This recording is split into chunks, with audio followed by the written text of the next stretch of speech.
اب ذرا آرمی میں اور ماحول ہے. پہلے بہت سے احمدی نامور جنرل رہے ہیں.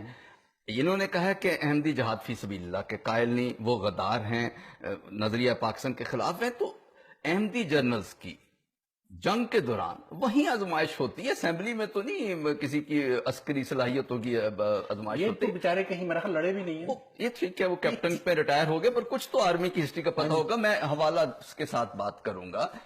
رن کچھ میں جو پاکستان کو کامیابی حاصل ہوئی، تو آپ اٹھا کے دے لیں، کراس سورڈز شجاع نواز صاحب کی معروف کتاب ہے، کوئی ایسی تعارف کی محتاج نہیں. تو انہوں نے یہ واضح لکھا ہے کہ اس اچیومنٹ میں جنرل افتخار جنجوعہ وہ احمدی تھے، ان کا نمایاں ہاتھ تھا. یہ پہلی کامیابی پاکستان کی. اس کا پیج نمبر بھی پیج نمبر 205. اچھا، tikka Khan and Iftikhar Janjua had been prevented from following up of their successes in the battle. یعنی ان کو پیچھے حکومت نے روکا تھا کہ وہ اپنی جو کامیابی حاصل کی تھی ٹکا خان صاحب نے اور افتخار جنجوعہ صاحب نے، تو اس کو وہ فالو اپ کریں اور دشمن کو مزید نقصان پہنچائیں. چلیں چھوڑ دیں، چھوٹا واقعہ تھا. 65 کی وار، 3 احمدی نمایاں تھے اس میں. جنرل اختر ملک، جنرل علی جو ان کے بھائی تھے، انہوں نے نام بھی لیا ان کا اپنی تقریر میں، پتہ نہیں کیا سمجھ رہے تھے انہیں، افتخار جنجوعہ صاحب. حقیقت یہ ہے اگر احمدی جہاد کے قائل نہیں تھے یا غدار تھے تو ہونا تو یہ چاہیے تھا کہ احمدی بارڈر سے بھاگیں. اب میں کتاب کا یہاں 211 پیج اسی کتاب کا حوالہ دیتا ہوں، اور آگے یہ بحث چل رہی ہے، اس سے آگے پڑھ سکتے ہیں. جب کشمیر کے اندر موومنٹ شروع ہوگی تو جنرل اختر بارڈر پہ تھے. وہ بار بار اجازت مانگ رہے تھے کہ مجھے آگے جا کے لڑنے کی اجازت دو کہ میں ٹیریٹری میں داخل ہو کے حملہ کروں، پاکستان کا دفاع کروں، پاکستان کو فائدہ پہنچاؤں. حکومت جنرل موسیٰ جو ان کے نزدیک جہاد کے قائل تھے، جنرل ایوب وہ ان کو روک رہے تھے، اجازت نہیں دے رہے تھے. بڑی مشکل سے اجازت ملی. جنرل اختر نے کامیابیاں شروع کی. جنرل اختر تو احمدی تھے، جہاد کے قائل نہیں تھے، ان کو کامیابیاں مل رہی تھی.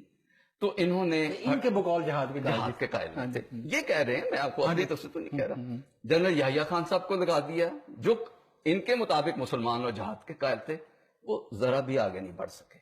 اور یہ تو معلوم ہسٹری ہے، پکا ہوا پھل جو ہے وہ جھولی میں. نہیں، اور سنیں، اس وقت ٹینکوں کی اس کے فارمیشن کے in charge general brigadier Iftikhar Janjua کو لگایا گیا. وہ جنرل اسی کتاب کے مطابق جو اس کا حوالہ میں نے ابھی دیا ہے، وہ جنرل یحییٰ خان کی منتیں کرتے رہے مجھے آگے جا کے اٹیک کرو تاکہ جنرل اختر ملک نے جو کامیابی حاصل کیا میں کنور حاصل کر لوں. یحییٰ صاحب جو ان کے مطابق جہاد کے کہتے، انہوں نے کہا افتی ڈگ ڈیپ، آپ لڑو نا، آگے جا کے نہ لڑو. اچھا، اس کو بھی اب چھوڑ دیں. میں آگے آ کے اس سے بھی آگے ایک مثال دیتا ہوں. اسی کتاب میں ہے جنرل علی کے متعلق. اب صفحہ نمبر نکالیں 225 اسی کتاب کا. جنرل علی کو آرڈر ہوا تھا، اس وقت یہ شاید جنرل نہیں تھے، کہ یہ نارووال کی طرف موو کر جائیں، دباؤ بہت بڑھ گیا، بارڈر چھوڑ گئے. جنرل علی محسوس کیا تو پاکستان غیر محفوظ ہو جائے گا. یہ چونڈا کا واقعہ اس پس منظر میں ہوا تھا. انہوں نے آخر میں ڈسکنیکٹ کیا جو کنفیوزنگ آ رہے تھے ہیڈ کوارٹر سے، اور آگے دشمن پہ حملہ کر دیا، اور انڈیا کی ٹینکس کو اتنا کبھی کی نقصان نہیں پہنچا. مشہور چونڈا کی باٹل ہے، میں تاریخ نہیں دہراؤں گا. وہ سارا جنرل علی کا آرڈر تھا، جو ان کے مطابق جہاد کے قائل نہیں تھے. اور جو جہاد کے قائل تھے وہ کہہ رہے تھے بارڈر چھوڑ کے نارووال چلے جاؤ، پاکستان کو غیر محفوظ چھوڑ دو. ایک ہی جرنیل نے پاکستان کی تاریخ میں جام شہادت نوش کی ہے، اور 71 میں، اور حمود الرحمان کمیشن میں جو کوئی لکھا ہوا وہ علیحدہ ہے. جو 71 میں ہوا، میں دردناک تاریخ دہرانا نہیں چاہتا، سب سے زیادہ تکلیف احمدیوں کو پہنچتی ہے. وہ احمدی تھے، اور وہ واحد جرنیل تھے جن کے متعلق یہ چند تھی وہ ایڈوانس کر رہے تھے، اور بڑی تیزی سے ایڈوانس کر رہے تھے. بلکہ میں اب پہلے تو میں نے ایک پاکستانی کی کتاب کا شجاع نواز کی دعا تھا، یہ ایک میرے پاس سے کتاب ہے، برائن کرالی جو آسٹریلین ہیں. انہوں نے اس کتاب کے صفحہ 205 پہ یہ لکھا ہے کہ یہ جنرل جو جنجوعہ تھے، یہ بہت ایمبیشس پلان، جتنا ان کو ٹارگٹ دیا گیا تھا اس سے بھی آگے جا کے دشمن کی ٹیریٹری پہ حملہ کر کے قبضہ کر رہے تھے، اور اس وجہ سے ان پہ اعتراض بھی ہوتا ہے. اور اسی کوشش میں انہوں نے جامع شہادت. یہ وہ لوگ ہیں جو بقول ان کے یہ سارے جہاد کے قائل نہیں تھے. جنرل نیازی جہاد کے قائل تھے، جنرل یحییٰ خان جہاد کے قائل تھے.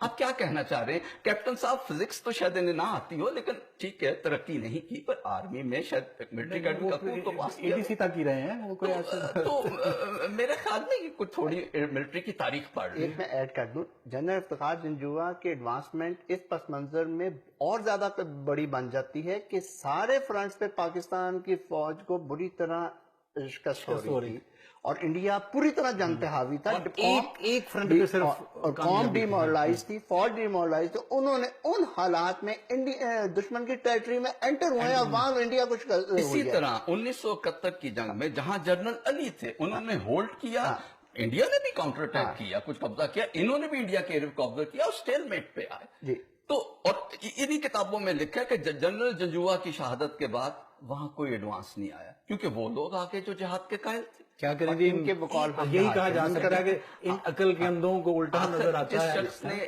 لیلا نظر آتا ہے، مجنون نظر آتی ہے۔ جس شخص نے جان کو بان کر دی جنرل ہوتے ہوئے، وہ جہاد کا قائل نہیں تھا، جس نے ہتھیار ڈالے وہ جہاد کا قائل